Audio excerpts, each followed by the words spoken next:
So, brother, modernity has affected the social atmosphere of Bengal. There are constant attempts to normalize hatred towards masculinity and family values under the guise of feminism and LGBTQ, as you know. So, how can we fight back? How can we fight back against these forces?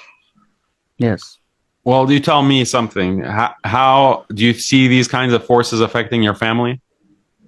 yes, obviously.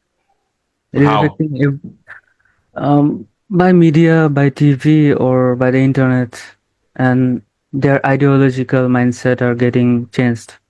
So, what is the So, biggest issue that you see, like with these issues?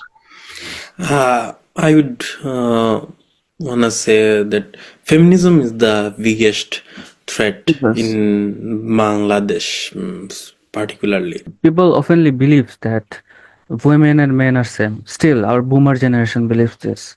So What? yes, Where's the ideas? Where are these ideas coming from? These ideas feminism. are coming from medias, uh, Yes, YouTube. Everyone have YouTube, and these mainly dramas. Indian and Pakistani dramas are pushing these things that women should be educated, women should not get married early. I genuinely think feminism destroyed Bangladesh's family sphere. It is the main reason destroying. I would love to ask you a question. That how do you think feminism destroyed? You were one of the first to call out feminism that it leads to kufr.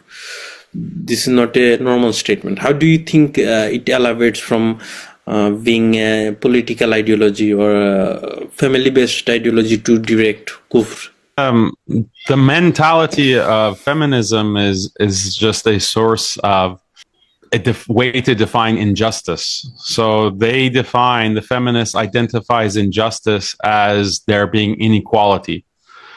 If there is any kind of inequality, then that means there is injustice, and then that injustice has to be destroyed.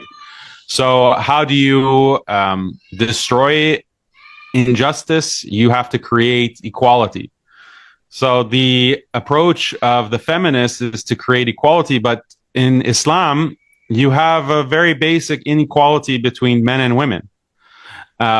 It's men and women are not the same, and men have been given authority over women, as mentioned in the Quran, and for example, Surah An-Nisa, Al-Rijalu Qawwamuna 'ala An-Nisa. Men are authorities over women. So this is a hierarchy that is established in Islam and in the Quran, and that means inequality. You have men who have a status above women. Now that doesn't mean spiritually men and women are unequal. Spiritually, we know in Islam that whoever does good, Allah, whether it's male or female, Allah is not going to waste the good deeds or is going to overlook the good deeds of anyone just because they're a specific gender or they're a specific race, for example. We know that there is a spiritual equality. If you fast Ramadan and your sister fasts Ramadan, all else being equal, Allah will reward you equally. And if you sin, Allah will punish you equally, regardless of gender. So that's a spiritual equality. But when it comes to the family, when it comes to society, when it comes to government, men have authority positions. Men have a role that Islam has given them that women have not been given. So this is a very fundamental, basic inequality at the core of Islam.